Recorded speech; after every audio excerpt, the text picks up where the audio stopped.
Crime हो या राजनीति, चुनाव हो या आयोजन, अब हर मुद्दों पर खुलकर होगी चर्चा एक खास शख्सियत के साथ। देखना ना भूलें हमारा कार्यक्रम एक खास मुलाकात। ये कंपनी के फिलहाल सीईओ हैं। इनसे पहले ये ऑटोमोबाइल इंडस्ट्री में 34 ईयर्स से काम करते आ रहे हैं। ये पहले बजाज ऑटो में मैनेजर सर्विस का काम देखते थे। इसके बाद ये अल्ट्रा मोटर प्राइवेट लिमिटेड में आए ईवी के सेक्टर में। ईवी के सेक्टर से बढ़ते बढ़ते ये काइनेटिक में एज ए बिजनेस हेड के साथ साथ Goenka electric motor private limited में 2008 में ये कंट्री हेड बनकर आया। 2018 में अब Goenka electric motor private limited की सिस्टर कंसर्न जो है गोयनका ऑटोमोबिलिटी प्राइवेट लिमिटेड, जो इनकी सिस्टर, ये सर्वे सर्वा या सीईओ हम कह सकते हैं। जी। उनके पद पे ये कार्यरत है। आज हम इनसे चर्चा करेंगे कि जो गडकरी जी ने बिना बैटरी के ई रिक्शा और टू व्हीलर का रजिस्ट्रेशन के संबंध में सरकार ने जो गाइडलाइन निकाली है उससे आप कहां तक संतुष्ट हैं? सर, आप अपनी इस बारे में बताएं कि क्या। मैंने जो नोटिफिकेशन देखा है जिसमें कि कहा गया है कि आप बिना बैटरी के भी गाड़ी रजिस्ट्रेशन हो सकती है, वो अपने आप में ही एक इनकम्प्लीट डॉक्यूमेंट है। चक्कर क्या है कि बैटरी अगर हम बाहर से लेते हैं, परचेस करते हैं, तो हमको 28% में मिलती है लेड एसिड है तो, और 18% में मिलती है अगर वो लिथियम आयन है। लेकिन अगर हम गाड़ी के साथ लेते हैं बैटरी को इनबिल्ट, मतलब इनबिल्ट या गाड़ी के साथ बिल करते हैं मैन्युफैक्चरर, वो 5% में मिलती है। तो सबसे बड़ा प्रॉब्लम तो ये आने वाला है कि वो 13% या 23% का हर्जाना कौन देगा। एक एंड कस्टमर की बात कर रहा हूं मैं, पहला। दूसरा, हम मान लें कि ये बैटरी हमको लीज पे मिलेगी, तो बैटरी अगर लीज पे मिलनी है तो बैटरी को लीज पे देने वाले प्लेयर्स के नाम आने चाहिए, उनकी लिस्ट आनी चाहिए, चार्जिंग स्टेशन की लिस्ट आनी चाहिए, उनकी लोकेशन आनी चाहिए कि अगर बंदा गाड़ी एक जगह से ले, मैन्युफैक्चरर से के डीलर के थ्रू ले और बैटरी किसी और डीलर के थ्रू ले, वो उसका एक अच्छा फिक्स होना चाहिए। दूसरी बात सबसे बड़ी ये होगी कि कौन सी बैटरी किस गाड़ी में फिट होगी। हर बैटरी के अभी जो हम टेस्टिंग रिपोर्ट देखते हैं आईकैट में, वो बैटरी के साथ में, गाड़ी के साथ में बैटरी को सर्टिफाई करते हैं कि इस गाड़ी के साथ में बैटरी लगनी चाहिए। ठीक है, तो हमें सबसे पहला तो काम ये करना पड़ेगा, अगर इसको सक्सेसफुल करना है या लगाना है, तो कि उसको हमें गाइडलाइन उसकी भी देनी पड़ेगी। बिना उस गाइडलाइन के ये जो पेपर है वो सर्वथा मतलब भ्रामक है और कंफ्यूजन क्रिएट कर रहा है मार्केट के अंदर। नहीं तो कैसे कंफ्यूजन मार्केट पे है? कुछ मैन्युफैक्चरर तो इसको सही मान रहे हैं। वो ठीक बात है, मैन्युफैक्चरर सही किस आधार पे मान रहे हैं? क्या वो चाहते हैं कि वो रिक्शा जो बेचेंगे या गाड़ी बेचेंगे बिना बैटरी के बेचेंगे? बैटरी कस्टमर बैटरी कहां से लाएगा? नहीं, जो मैन्युफैक्चरर जो ऑटोमोबाइल सेक्टर में है जी, वो बोलते हैं कि जब फ्यूल कंपनी तो देती नहीं है, तो विदाउट फ्यूल ही देती है, तो फिर वो कस्टमर ही वहन करता है फ्यूल को। तो उसी तरीके से बैटरी को भी एज ए फ्यूल माना जाए। बिल्कुल ठीक है, मैं आपकी बात से सहमत हूँ, उनकी बात से भी सहमत हूँ। वो तो सिंपल केस वही हो गया जैसे हम आईजीएल का देखते हैं, गैस जो सीएनजी का, और पेट्रोल पंप पे देखते हैं। लेकिन आप देखिए ना कि आईजीएल का जब शुरुआत में जब आईजीएल आया था गैस, तो कितनी लंबी लाइन लगती थी, क्योंकि हमारे पास पंप भी 3 थे। उसके बाद हमने 100 पंप किए, उसके बाद 200 पंप। दिल्ली एनसीआर की बात करें तो 200 पंप से ऊपर है आज की डेट में सीएनजी भरने वाले, अभी भी लाइनें लग रही हैं। बैटरी के केस में तो एक भी हमारे मतलब 2-4 टेस्टिंग के लिए जो चार्जिंग स्टेशन खोले होंगे, उसके अलावा तो कोई चार्जिंग स्टेशन है ही नहीं। अगर चार्जिंग स्टेशन नहीं है मान लीजिए, तो हम उस बैटरी को लेकर के चार्जिंग कराएं कहां? सबसे बड़ा प्रश्न ये उठता है।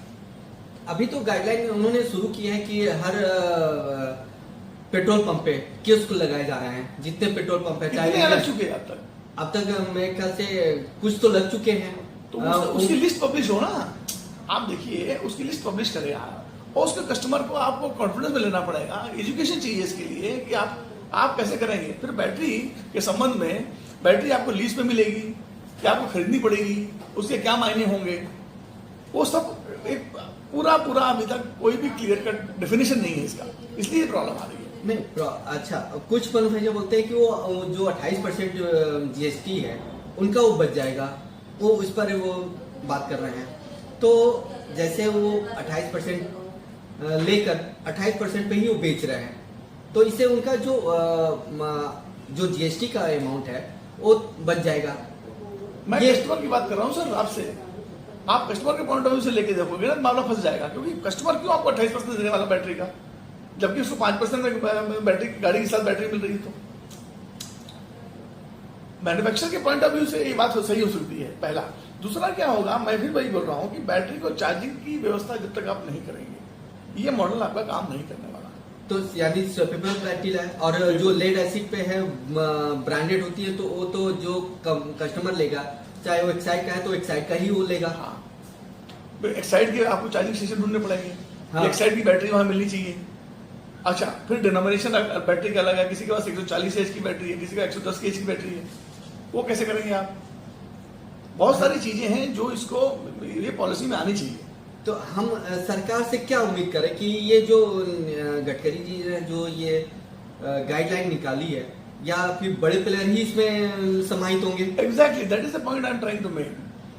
ये पॉलिसी छोटे मैन्युफैक्चरर्स को खत्म कर देगी, पहला। दूसरा क्या है कि लॉन्ग टर्म में ये सही होगा, जो ये पॉलिसी आई है। आज से 2 साल बाद हम जब बात करेंगे तो हो सकता है मैं आपसे बोलूं कि ये बेहतर सोल्यूशन है ईवी को प्रमोट करने के लिए।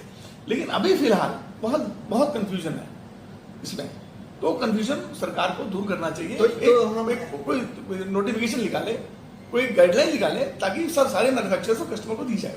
तो हम तो फिर भी अगर हम 6 साल की इंडस्ट्री हो गया, तो इसमें मतलब हम ये मैं समझे कि जो ईवी मैन्युफैक्चर है वो भी सही तरीके से इस गाइड फॉलो नहीं कर पा रहे हैं, चाहे वो सरकार भी हो, चाहे सरकार के ब्यूरोक्रेट्स भी हो।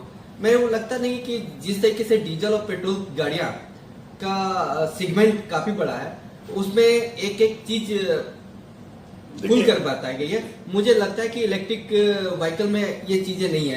ये भ्रामक है, इसका मतलब कि ये बिल्कुल भ्रामक है।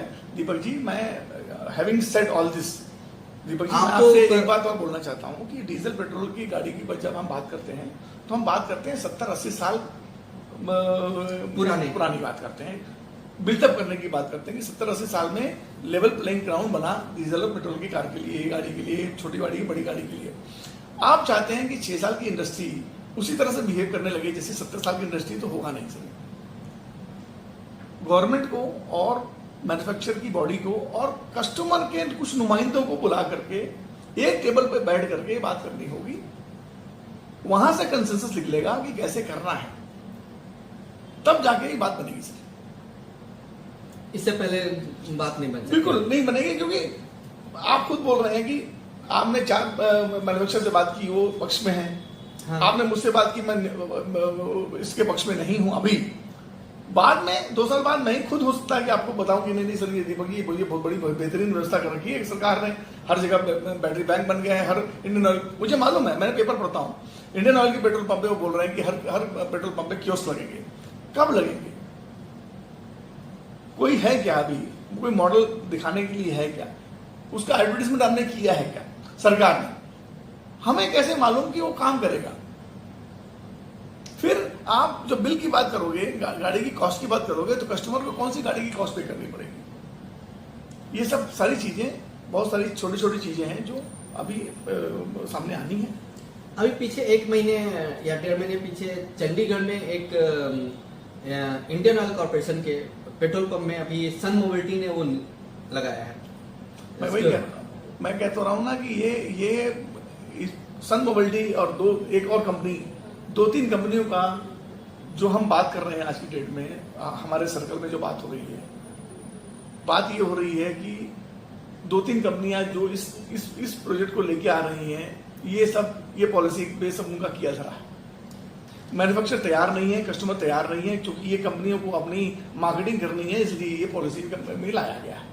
ये आधी अधूरी पॉलिसी है दीपक जी, जब तक पूरी पॉलिसी नहीं आएगी मामला फंसेगा। तो इसमें बेनिफिट किसको मिलेगा? मैं ये जाके इस पॉलिसी में बेनिफिट एक्चुअली में किसको मिलेगा? मुझे लगता है जो वो उनको मिलेगा बेनिफिट जो इस चार्जिंग स्टेशन को लेके आ गए, 1 या 2, वो भी पूरी तरह से नहीं आए। अभी तो उन्होंने सैंपल एक दिया हुआ है, या 1 टाउन में या 2 टाउन में या 3 टाउन में उन्होंने सैंपल दिया हुआ। एक बार जब वो पूरी तरह से अपनी ऑपरेशंस को ठीक कर लेंगे, एक निश्चित दूरी पे चार्जिंग स्टेशन बन जाएंगे,